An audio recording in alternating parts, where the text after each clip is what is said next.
Clock. Time to reach for mobile water.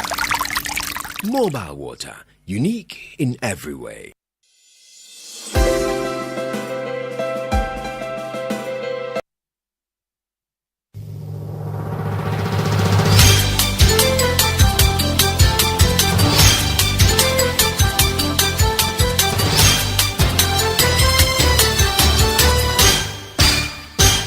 It's been 30 years of joyfulness. Hello, good afternoon, and welcome to the Midday News.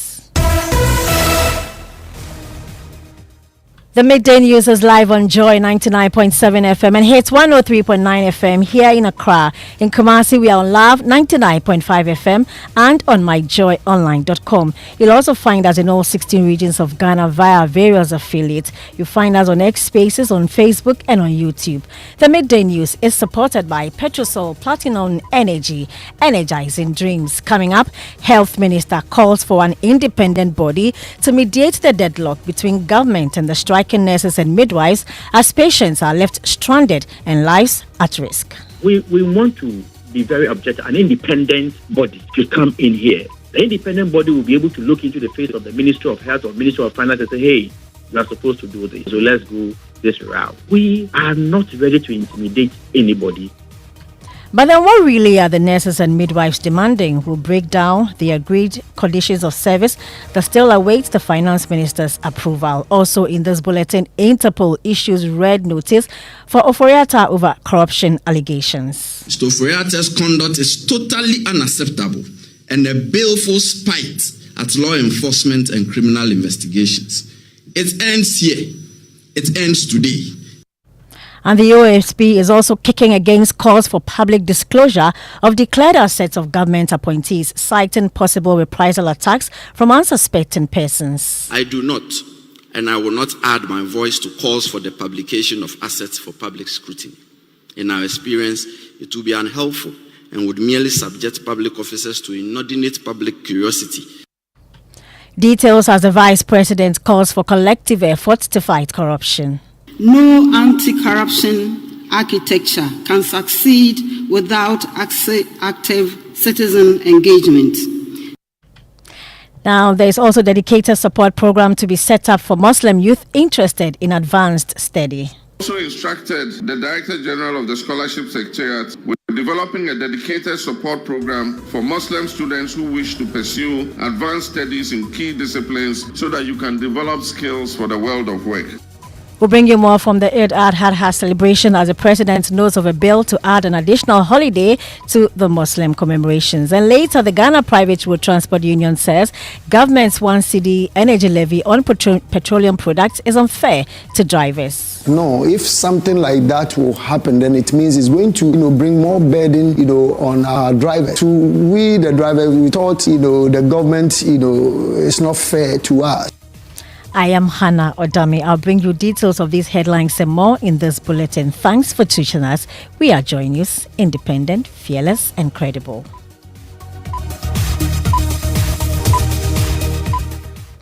In our first story, the Health Minister, Kwabena Minta Kando, is calling for the urgent establishment of an independent mediation body to help resolve the growing impasse between the government and striking nurses and midwives. This comes as the nationwide industrial action enters its 4th day. The strike, which has seen thousands of nurses and midwives withdraw their services over delays in the implementation of their conditions of service agreement, has left patients stranded in hospitals across the country. Speaking to Joy News, Mr. Kando expressed deep concern over the impact of the strike on public health and urged both parties to prioritize the lives of Ghanaians. Our last meeting, our last Batwa meeting before they declared the roadmap, we agreed that all the stakeholders must come together and see how we can all implement this thing. Yesterday, a similar thing happened. So I'm even informed that the fair wages on Monday is also willing. We want to be very objective. An independent body should come in here. The independent body will be able to look into the face of the Ministry of Health or Ministry of Finance and say, hey, you are supposed to do this. So let's go this route. You see, we are not ready to intimidate anybody. And I pray and hope that nobody is also prepared to intimidate government. let's sit around the table, find a solution to the matter, and we have frank discussions, and then we know that, look, this is what we are in for. And then, so I have assessed the situation. I've gone to the grounds. I've toured the places, but I'm just calling on everybody, cool heads.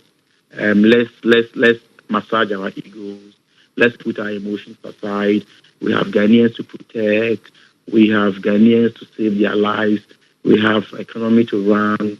Let's put all the issues together and find a solution to them. Yeah, I mean, this morning, for example, a pregnant woman also bitten by snake went to the Wa Regional Hospital, but there was nobody to attend to her.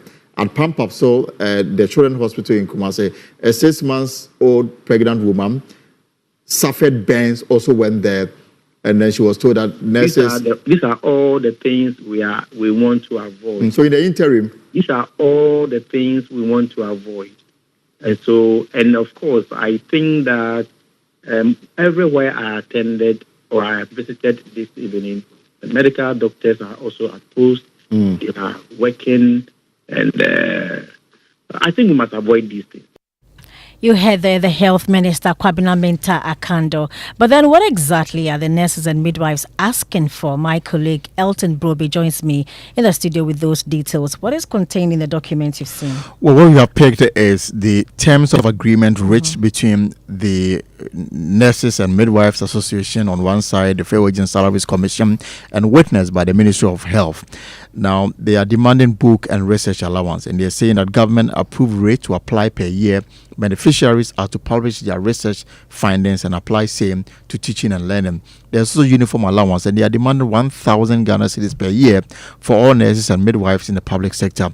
They are also demanding fuel allowance, 180 liters at the rate of 10 Ghana cedis, 99 pesos, or the applicable government-approved ESPOM rate, whichever is higher. And this they are demanding for principal nurse and midwives officers in the public sector and above and analog grades.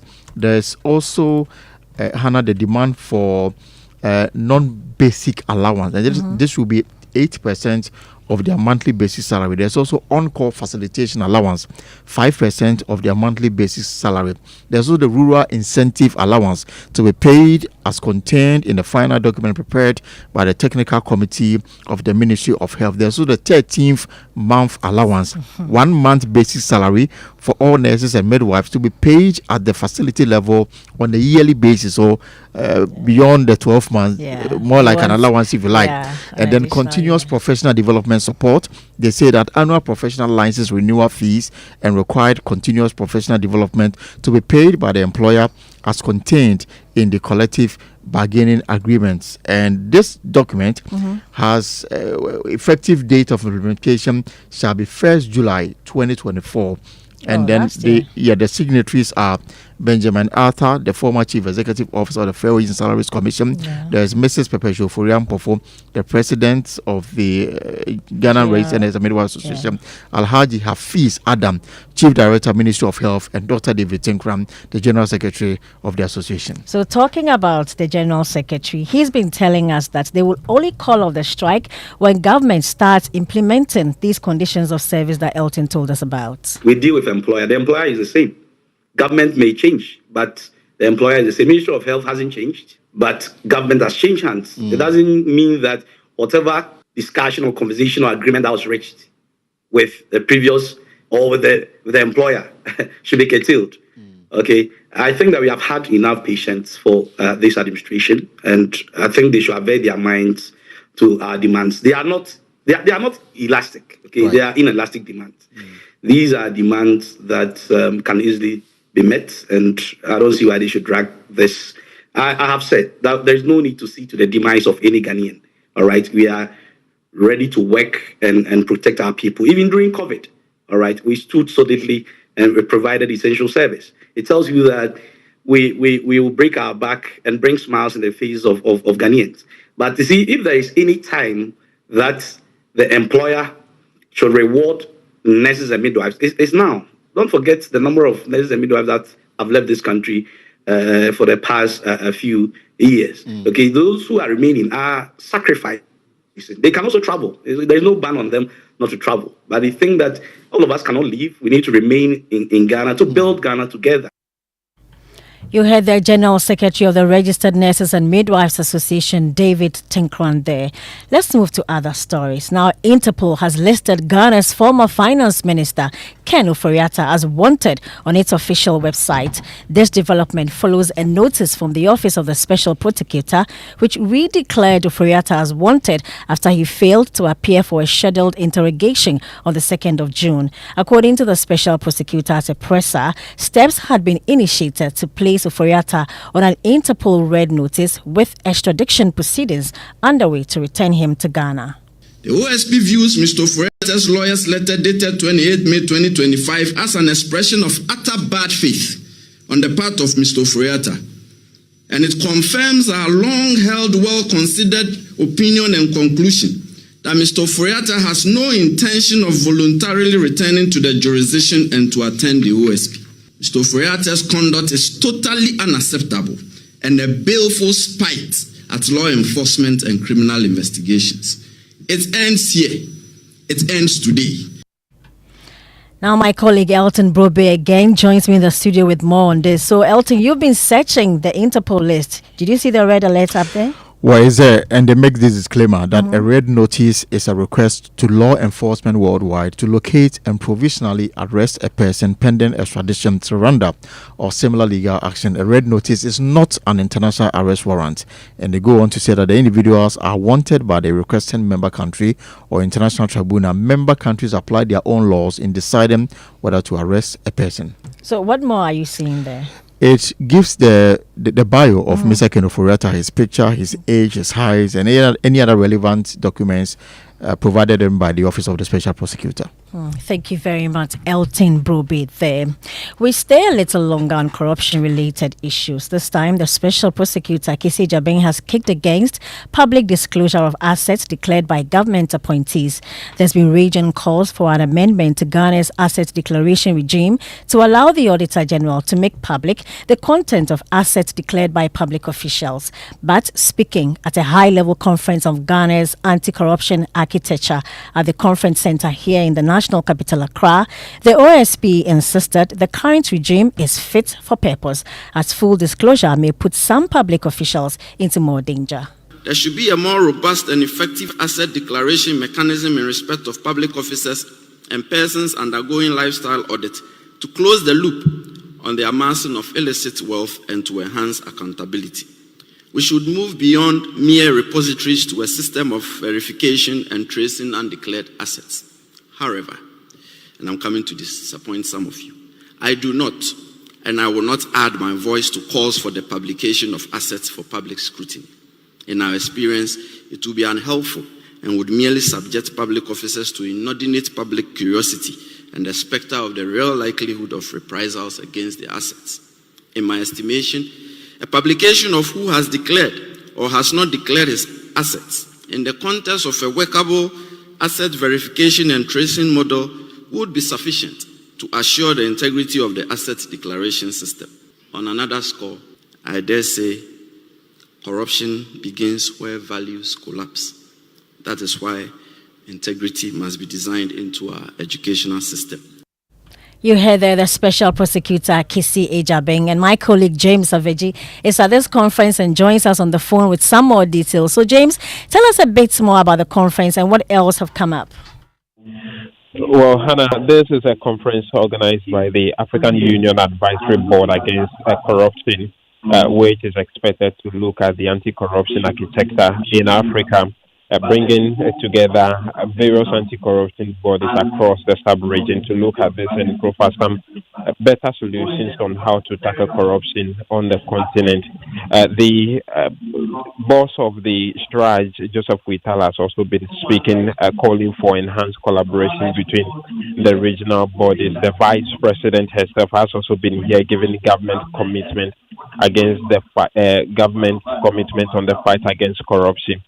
For the Deputy AG, he said it's about time the country takes a pause to look back and take deep reflecting about our fight so far so that we can enhance it to win the fight against the canker. As Ghana re-examine its own accountability journey, We stand ready to learn, to share, and to act. My boss and I, that is the Attorney General, reflect the President's confidence in the ideas and recommendation and partnership that emerged from this conference.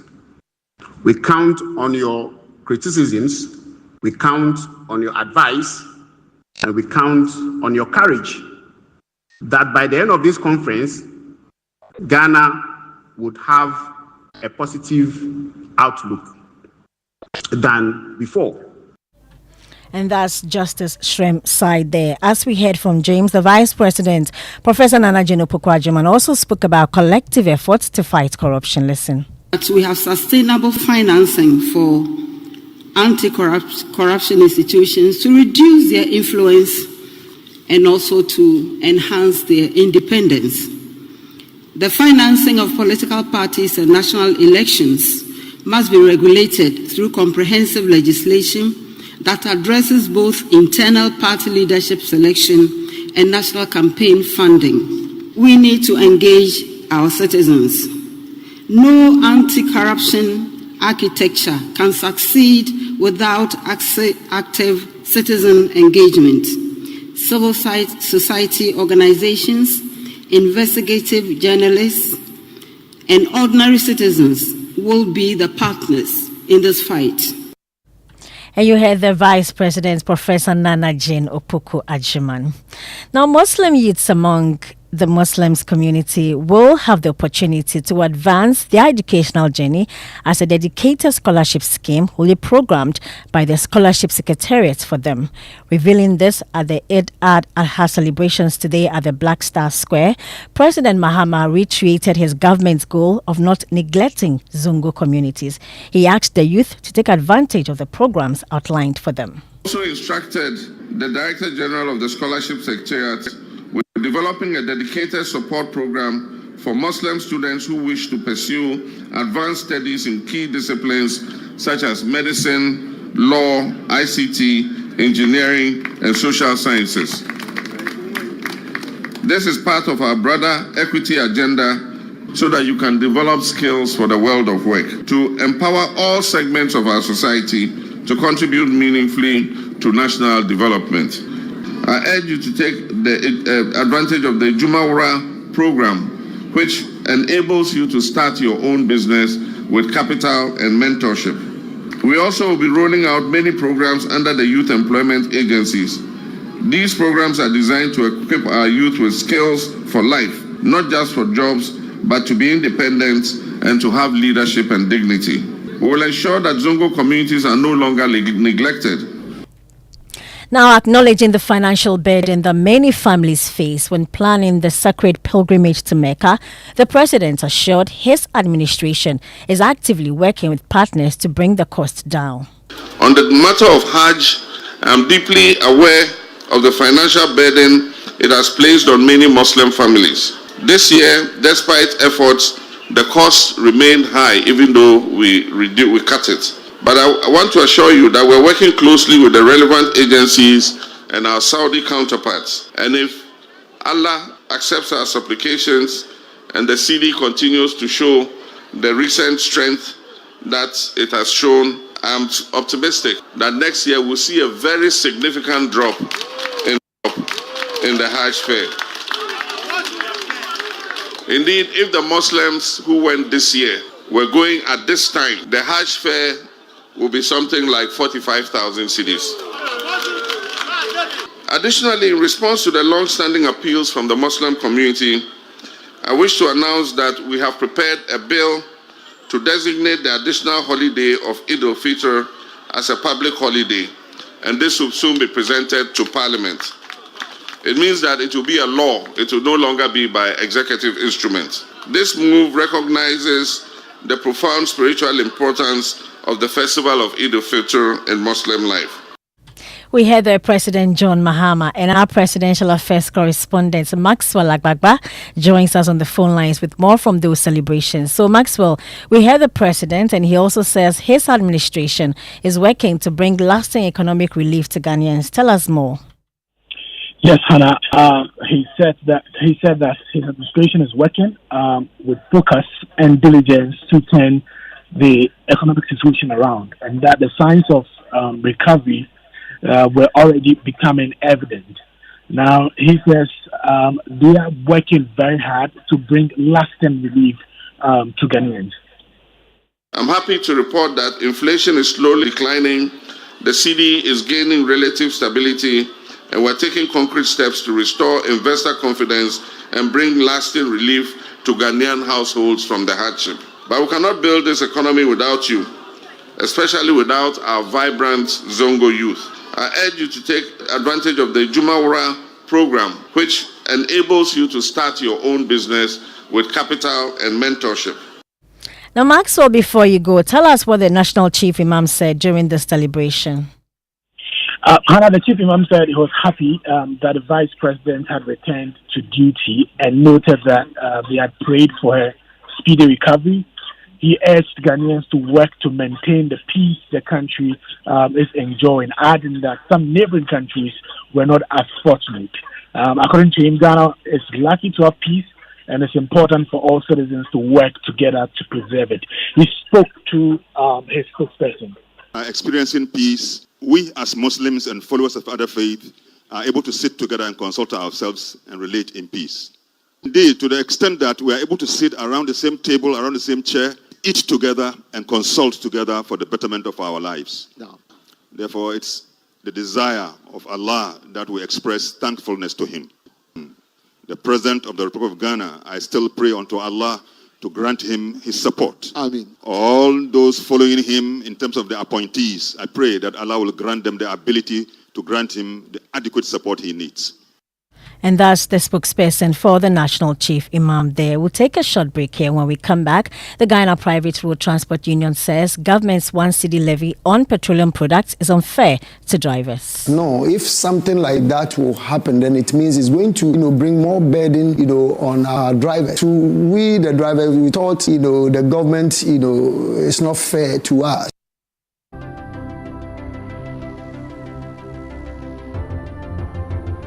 When budgets are tight and money difficult to come by, you want to be sure you get the best value for your money. These are not times to be spending money fixing expensive engine problems because of cheap fuel and lubricants. Drive to a petrol source station today and buy your quality fuel and lubricants, and rest assured of fuel that lasts long and lubricants that prevent expensive engine problems. Hear the sound.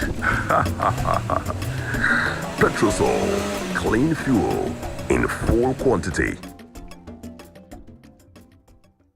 When I wake up in the morning, I brush my teeth with Kale Charcoal toothpaste. This gives me confidence all day. Anytime you meet Amma, don't be surprised I smile showing my beautiful white teeth because I don't have cavity thanks to Kale Charcoal toothpaste for its natural charcoal properties. In fact, we are like twins. I can't go without my Kale Charcoal toothpaste. That be why I dey use Kale Charcoal toothpaste morning and night when I dey go bed safe. It dey make my teeth white where it dey comot every scent from my mouth inside. My confidence level they go up, so I dey show my 32 teeth all.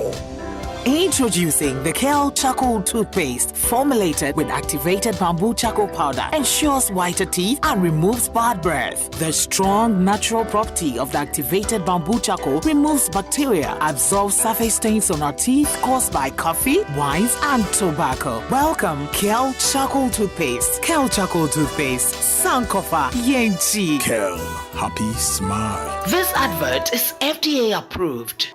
Papa no no, papa no no, papa no no, papa no no, papa no no, Ankasa. Polytech is everywhere, durable and authentic. Stronger brand you can trust. Polytech, we get some more Rambo and get some more Super. And the Polytech, we did. Polytech, papa no no, papa no no, papa no no, papa no no, papa no no, Ankasa. The best. Dear parents and wards, here are guidelines for school selection. Candidates who wish to enter SHS or TVET schools must, with guidance from their parents or guardians and school authorities, select 7 schools in total, 5 main, 2 2 alternative schools. Your 5 main schools should be ranked in order of preference, with the first being the most preferred choice. Your 2 alternative schools should be selected from Appendix 3 for consideration if not placed in any of your 5 main choices. Select programs and residential preferences for each choice of school, 3 boarding and 2 day. Candidates may select one Category B school as boarding and another Category B school as day. Candidates may select one Category C school as boarding and another Category C school as day. Note that a candidate placed in any of their choices will not be changed. Please note that candidates cannot choose more than one school from Category A. They cannot select more than 2 schools from Category B. They may select all 5 schools from Category C, 3 boarding, 2 day, and candidates who wish to offer purely TVET programs must select all 5 TVET institutions from Categories A, B, and C as day or boarding. Candidates who wish to offer program choice about future job prospects such as engineers, physicians, astronauts, etc. must select STEM or science in all 5 choices from Categories A, B, and C as day or boarding. The school selection form must be signed off by a parent or guardian and submitted to the head teacher of the JHS attended. Kindly note that parents or guardians must keep a copy of the school selection form. You're welcome back. Now, the acting CEO of the Ghana Cocoa Board, Dr. Randy Abbey, has revealed staggering levels of debt continue to haunt the institution. Speaking on PM Express Business Edition, Dr. Randy mentioned, for instance, Cocoa Board's total liabilities, which is hovering around 33 billion cedis, with no immediate prospects of financial recovery. That is the situation. I mean, we owe agrochemical suppliers over $400 million. And anytime we mention the cocoa roast 21 billion, people assume that the 21 billion is part of the about 33 billion. No, it is not. It is only 4.4 billion, which are certificates raised and sitting at our cash office. So it's only 4.4 billion of the cocoa roast that is part of the about 33 billion. The others has to do with the contracts that have been given, but they've not raised certificates yet or not executed them. And that is where the rationalization is focused on, in trying to see which of them we can cancel, which of them can be offloaded to the ministry and all that, which of them can be varied and all those things. So that's the exercise that has been done. So this is the state of our finances. All those you see in my office were companies that we owed, and the banks are chasing them and all that, and they have also come here to chase us. So every day I'm dealing with either solicitor letters or court issues, and it's about people that we owe. Even in December, they were signing contracts, and even January. The CEO also described the awarding of a $48 million jute sack contract in December 2024 as a clear act of recklessness that has deepened the financial woes of the board. I'm sure you've heard about the jute sacks, where they issued an irrevocable letter of credit, $48 million in December of 2024, when the paper documents show that they had imported jute sacks and over 110,000 have not been cleared over a 3-year period. Yet, they still decided to award a contract for 80,000 bales of jute sacks, valued at $48 million, and issued an irrevocable letter of credit in December of 2024 on our account at the Ghana International Bank in London. Those 80,000 bales have started arriving. And once the bill of ladings are presented to us and given to the bank, by the structure of the irrevocable LC, the 48 million will be given to the company. That is how this place was run. It appears though you're not looking at balancing the books anytime soon based on this challenge, or the books being balanced. When our first task was to look at how we're going to deal with it. And the acting CEO of the Ghana Cocoa Board, Dr. Randy Abbey there. Now, the Ghana Private Road Transport Union has described government's 1 cedi levy on petroleum products as unfair to drivers. Speaking on the AM show, the union's deputy PRO, Samuel Amwa, emphasized that drivers are now struggling to reduce the proposed 15% in transport fares due to the additional financial burden. And here we have Adobia with the trends. Do you have this in the trends? Because people are complaining. Yeah. But you know, the Edo Ada other celebrations is overshadowing all these things. I'm Yeah, sure that's people will true. come back to it later, but right now we are just celebrating our Muslim brothers and Yeah. sisters. People are wishing them happy Eid all over. I mean, all the comments I'm seeing here on X are basically our Christian brothers and sisters Just wishing tell us our one of Muslim. what you're saying. Oh, someone says happy Eid to our Muslim brothers and sisters. Please don't forget us. Oh, the meat. The meat. The meat. Yeah, you know this Eid, they'll be sacrificing the animals. Yes, so, I saw them this morning. Yeah, We yeah, had a so truck full of. we're all expecting our meat. So Oh, please. Adibia says she's expecting the meat. That's it for the midday news with me, Hannah Odame, and the team. You can log on to myjoyonline.com. There's more news there. Thanks for choosing us.